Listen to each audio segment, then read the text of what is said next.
Bonjour à tous, nous voilà de retour pour un cinquième épisode de notre podcast dédié à la K-pop, Let's Keep Focus. Ce nouvel épisode sera centré sur l'utilisation d'idoles virtuelles ainsi que de l'intelligence artificielle dans la K-pop. Mais avant de mieux vous faire comprendre le sujet, nous allons nous présenter. Moi c'est Adrien. Et moi, c'est Nino. Concernant le sujet, nous allons vous exposer quelques exemples tout en donnant notre point de vue afin de vous faire découvrir cette nouvelle manière de divertir les consommateurs au sein d'une industrie qui continue de se développer à grande échelle. Comme vous avez pu le remarquer, des idoles de K-pop virtuelles commencent à se développer de plus en plus. Il existe même une agence depuis 2022 qui gère uniquement des idoles virtuelles du nom de Studio Metakei. À l'heure actuelle, déjà deux artistes du nom de Suvi et l'autre EAAA ont débuté en 2024. Ces artistes passent malheureusement inaperçus, ce qui n'arrangera sûrement pas l'agence au vu de l'investissement mis dans ces projets. Les idoles virtuelles permettent aux agences et aux entreprises de surmonter certaines des limites physiques et temporelles des êtres humains. Elles peuvent travailler H24, performer dans plusieurs endroits simultanément grâce à la technologie et être manipulées pour correspondre à des tendances précises. Ces caractéristiques en font des éléments précieux pour l'industrie du divertissement moderne. Cela réduit énormément les coûts financiers sur divers plans, mais surtout d'éviter de se préoccuper de la santé physique et mentale de l'artiste, vu que techniquement, c'est intégralement informatique. Mais bon, ce n'est pas comme si les agences se préoccupaient réellement de l'état de santé des idoles, même si ça va un petit peu mieux, il y a toujours des petites polémiques et il y en aura toujours. On remarque donc que l'évolution de cette tendance est étroitement liée au progrès de l'IA, des technologies de réalité augmentée et des capacités des logiciels de synthèse vocale libres d'accès, que ce soit gratuitement ou à moindre coût. Le fait de réaliser des MV réalistes avec des visuels bluffants tout en alimentant les réseaux sociaux crée une certaine ressemblance trait pour trait avec les autres idoles, on va dire humaines.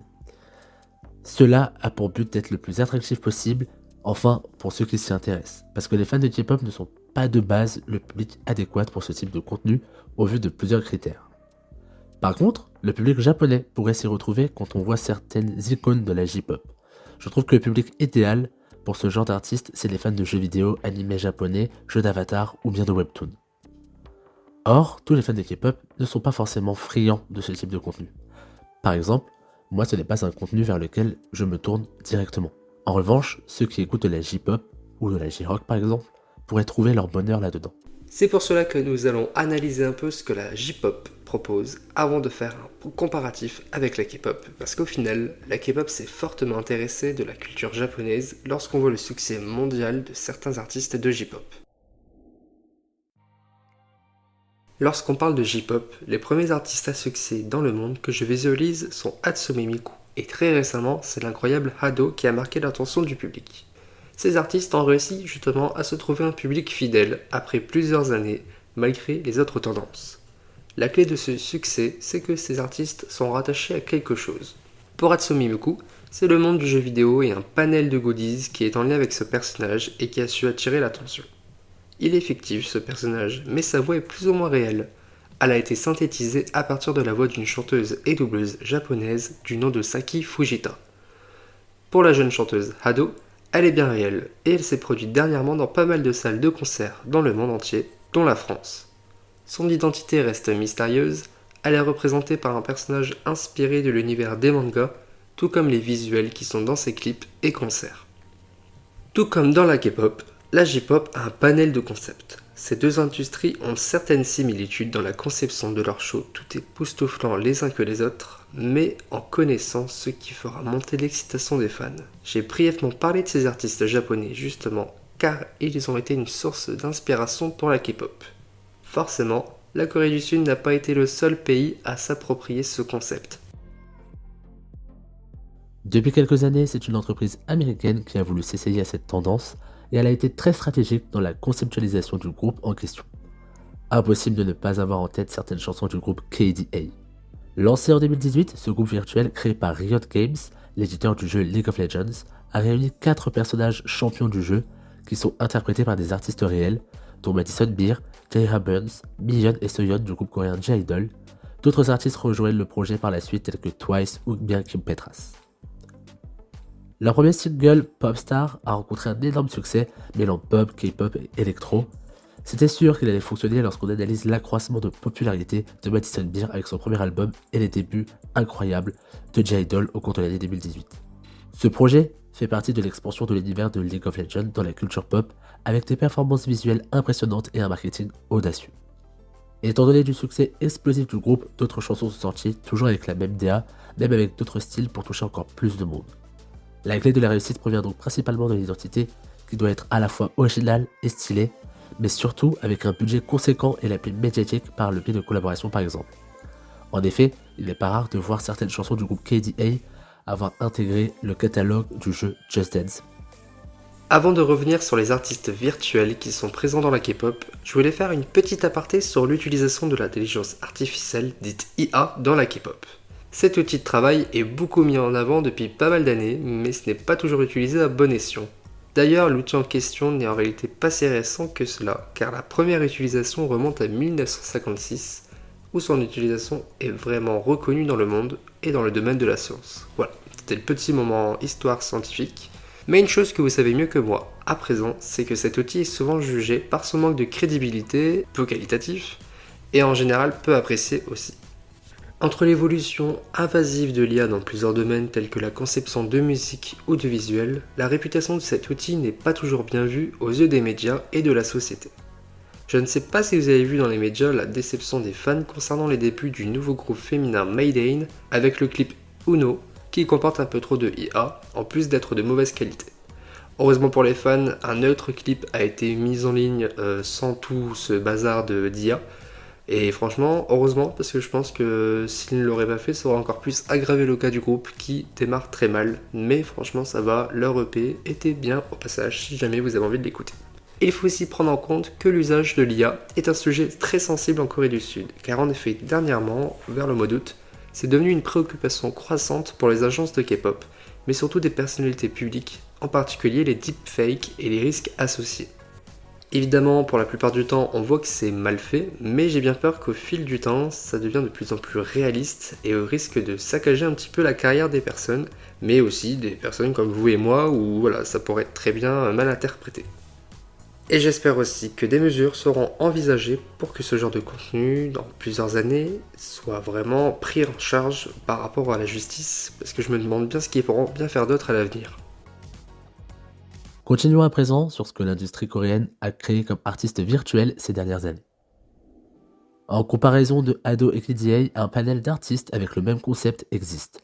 Je commence avec une artiste que j'aime bien, et c'est aussi une youtubeuse. Elle s'appelle Apoki, elle se caractérise par une fille lapin habillée de différents styles vestimentaires. Ayant beaucoup de succès sur les réseaux, elle a su se trouver un public autour d'une carrière musicale. La personne derrière cet avatar reste mystérieuse également, mais son identité serait celle de l'ancienne finaliste de The Voice Korea, Yoo Sung-eun. Une identité unique, fun et adorable, tout en ayant un style musical recherché. Un maximum de critères qui n'a malheureusement pas permis de faire exploser davantage sa carrière, malgré une forte popularité sur les réseaux. Pour ce qui est des groupes virtuels, nous allons présenter un exemple de girl group et un de boy group. Je démarre par celui que je préfère, le girl group Maeve. La signification du groupe Maeve combine les mots Make New Wave, pour ceux qui sont pas très bilingues comme moi, et ils ont pour objectif, l'agence et le groupe, de transformer et de moderniser l'industrie de la K-pop avec des concepts virtuels. Ce groupe de 4 membres entièrement créé par une intelligence artificielle a été formé en janvier 2023 par Metaverse Entertainment, une filiale de Kakao Entertainment. Ce qui distingue ce groupe, c'est qu'il est vraiment généré par un ordinateur en utilisant la technologie et un métaverse pour interagir avec le public. Leur présence en ligne et leurs performances sont rendues possibles grâce à une combinaison de technologies avancées. Même si le groupe n'est pas composé de membres humains, cela n'empêche pas le groupe d'avoir des chansons et des clips musicaux avec des apparitions en ligne plutôt plaisantes et assez réalistes pour le coup. Leur identité est façonnée par une équipe de créateurs et de programmeurs. Leurs voix sont générées grâce à des chanteurs professionnels qui travaillent dans l'ombre, et encore, on n'a pas vraiment plus d'informations là-dessus. Et si je dois conseiller une chanson, c'est celle de leur début, single Pandora. Elle avait beaucoup marqué l'attention des fans de K-pop début 2023 du coup, une chanson pop électronique avec un clip qui présente les avatars comme aespa dans un monde futuriste et captivant. Ce phénomène a évidemment lancé des discussions sur l'avenir des groupes virtuels dans la K-pop, permettant à de nouvelles agences de se lancer dans ce domaine. Mais attention, cet accueil pour ce groupe n'est pas le même pour tous, car une certaine partie du public reste mitigée autour de l'engouement du groupe, tout comme des autres artistes virtuels. En effet, d'un côté, de nombreux fans de technologie et de K-pop ont apprécié l'innovation et la manière dont le groupe fusionne la musique et la technologie, tandis que d'autres ont exprimé des préoccupations sur le fait que des groupes virtuels puissent remplacer les artistes humains dans l'industrie. J'avoue, ça me fait quand même peur, mais bon. Je pense qu'ils vont quand même doser et vraiment faire attention. Puis de toute façon, dans tous les cas, si ça ne plaît pas aux fans, ils vont pas prendre de risques et encore moins perdre de l'argent. Je reprends les présentations avec pour ma part un boy group du nom de Plave. Ce groupe a un concept similaire à Mave, en intégrant des avatars numériques et l'intelligence artificielle pour créer un nouveau type de groupe musical. Peu de temps après les débuts de Mave, c'est en mars 2023 que ce groupe fut lancé par la société Blast Entertainment avec Wait For You. L'agence a pour but de fusionner le monde de la K-pop avec les technologies du métaverse, des avatars virtuels et de l'intelligence artificielle. On dirait bien que certaines agences vont avoir de la concurrence. C'est sans doute la clé de cette réussite par le biais de cette proximité avec les fans et d'une certaine disponibilité, à l'inverse de vrais idoles où les live fan meetings ne sont pas toujours possibles par moment, surtout en raison des multiples tournées et apparitions sur scène. Au vu du succès montant du groupe, leur agence Blast s'est associée avec Hype Japan Entertainment pour promouvoir leur musique au Japon. Ils ont largement leur chance au vu de leur musique variée et de l'appui médiatique de l'une des plus grandes agences de K-pop, qui est Hype. Pour visualiser un peu plus le groupe, il y a 5 membres conçus pour avoir des personnalités et une histoire. Ils ont aussi l'apparence de personnages de webtoon, ce qui ajoute encore plus d'intérêt pour les futurs fans quand on voit la hype autour des webtoons. Pour ce qui est de la signification du nom de Plave, c'est une combinaison des mots play et rêve, dream, symbolisant la volonté du groupe d'offrir un espace où les rêves des fans et des membres peuvent être réalisés à travers le jeu et l'interaction virtuelle. Leur musique s'inscrit dans le genre pop avec différentes influences musicales, mais toujours avec une approche moderne et énergétique similaire à celle des groupes humains de K-pop. Pour se présenter lors de music shows, etc., les membres utilisent des techniques avancées telles que des outils permettant la capture de mouvements pour rendre les performances des avatars aussi réalistes que possible, ainsi que des synthétiseurs vocaux qui leur permettent de chanter. Plave met tout en œuvre pour maximiser les interactions avec leurs fans via des plateformes en ligne en organisant des fan meetings virtuels et des performances dans le métaverse. Pour ce qui est de la popularité du groupe, cela a été bien accueilli par une partie du public, notamment par les fans de technologie et de culture numérique. Cependant, comme pour tout groupe virtuel, les mêmes critiques font l'objet de débats sur les réseaux sociaux concernant l'authenticité et l'avenir de la musique produite par des avatars. Ce qui est tout à fait normal de s'inquiéter, surtout au vu de l'implication de la robotique dans notre société. Pour ce qui est de la musique, la plupart d'entre nous préfèrent les interactions humaines avec des artistes en chair et en os. Personnellement, j'avoue que je préfère aller dans un concert d'un groupe physique plutôt que d'un groupe virtuel. J'ai un peu du mal avec ce concept-là pour tout ce qui est concert. Par contre, pour tout ce qui est musique, j'avoue que ça ne me dérange pas si la chanson résonne vraiment avec mon style musical de d'habitude. Pour conclure sur ces deux groupes, en quelques phrases, c'est qu'en gros le succès de Mave et Plave pourrait ouvrir la porte à d'autres groupes virtuels et à l'utilisation plus répandue de l'IA. Au vu des nouveaux critères des fans, sans compter que c'est un nouveau secteur en pleine expansion dans la K-pop, il y a de fortes chances que ça plaise, mais on va devoir s'habituer. Et si ça plaît pas, vous avez juste à ne pas écouter, mais c'est plutôt surprenant parce que moi de base j'étais assez réticent à l'idée de découvrir ce domaine, et au final Plave et Mave ce sont des très bons exemples pour vous montrer qu'au final il y a des bonnes choses, mais il suffit juste de donner une chance. Allez, un petit bonus avant de conclure l'épisode, parce qu'on n'a pas vraiment abordé l'une des dernières sorties musicales d'un idol virtuel en date et qui avait justement fait ses débuts solo début septembre avec la chanson Dawn. C'est Navis, la 5e membre d'Aespa. On n'en avait pas encore parlé parce qu'effectivement on gardait le meilleur pour la fin, parce qu'il y a quand même pas mal de choses à dire. Le concept de base du groupe est vraiment incroyable. C'était prévu, même si le fait de pousser le concept jusqu'au bout est un terrain dangereux, ou non. Mais là, pour le coup, ça n'a pas vraiment marché pour l'instant. En tout cas, pour ma part, je trouve juste que c'est vraiment un flop. Parce qu'en fait, je suis désolé, mais j'ai l'impression d'entendre un mélange de voix des membres d'Aespa, ce qui donne un rendu vraiment fort autotune, peu agréable par rapport à ce qu'on peut entendre pour les artistes qu'on vous a cités tout à l'heure.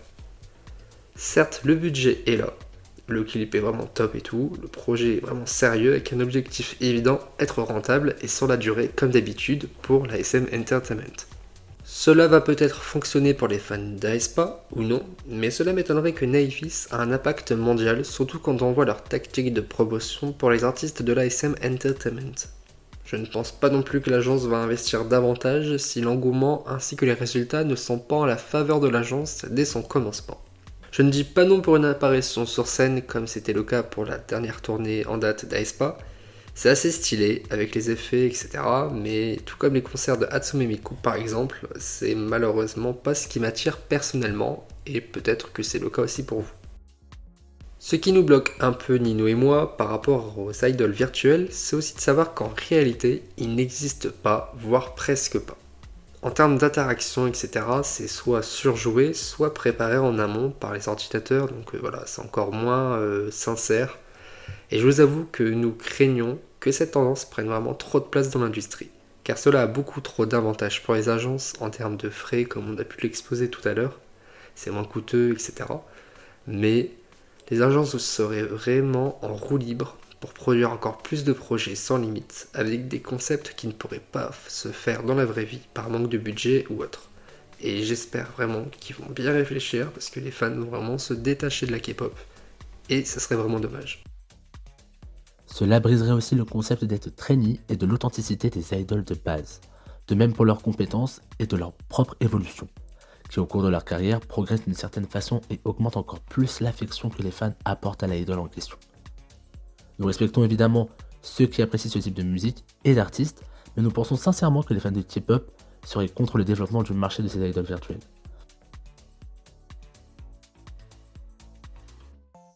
C'est un pari osé de se lancer dans la conception d'idoles virtuelles, comme on vous l'a dit, cela plaît à un public et cela risque de continuer en faveur de ces agences. D'autant plus que chaque artiste est unique avec sa personnalité et son parcours de vie, ce qui donne encore plus d'importance à suivre ceux qui se sont entraînés pendant des années pour aboutir à leur rêve, devenir idole de K-pop. Un dernier mot sur ce qui est des goûts de chacun, c'est qu'il faut aussi respecter le travail des artistes et les avis des fans en fonction évidemment de l'ampleur des propos. Les réseaux sociaux, etc., ça peut vite partir en cacahuète. Principal, c'est de consommer de la musique, mais avant tout de prendre du plaisir, de le partager, ce qu'on aime, ce qu'on n'aime pas, mais faut rester dans le respect. D'où la création de notre podcast qui se clôture. Je vous remercie de votre écoute, de votre patience et d'être resté jusqu'au bout. Et comme d'habitude, n'hésitez pas à nous faire part de vos impressions. Vous pouvez également nous taguer via nos comptes Let's Keep Focus, que ce soit sur TikTok ou Instagram. J'en profite aussi pour vous dire que nous sommes ouverts aux propositions de thèmes. Si jamais il y a des thèmes que vous souhaiteriez qu'on aborde durant ce podcast, n'hésitez vraiment pas. En tout cas, je vous dis à la prochaine, prenez soin de vous et à très vite.